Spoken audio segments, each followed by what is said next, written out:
What's the meaning of the word scum, and where did it come from? The English word scum derives from a German word meaning foam or froth. The basic idea is of one layer on top of another.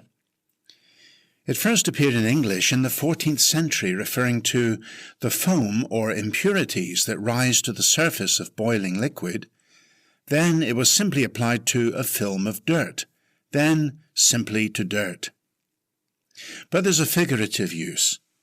By the 16th century, the word scum shifted figuratively to mean worthless society, despicable people, morally inferior people.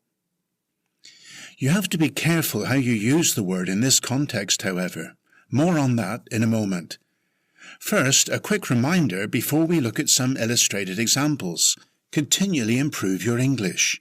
Click the subscribe button, the bell icon, and then all. Now let's look at two illustrated sentence examples using the word scum.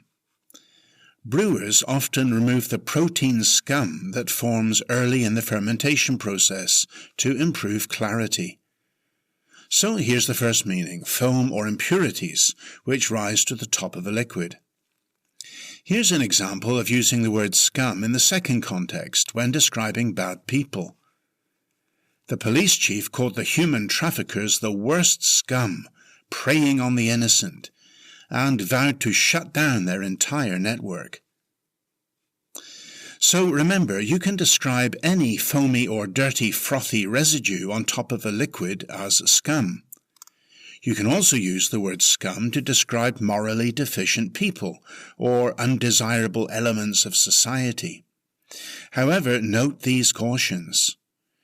Using scum in this way is very strong, intense language. It could be viewed as aggressive or dehumanizing. Be careful not to use it for entire communities or demographic groups, as this could be viewed as hate speech. It should only be used for individuals defined by criminal actions, not their identity. Has this video helped you? Then like, share or comment now, and build a powerful vocabulary with my free course on Udemy. Just go to goodenglish.online.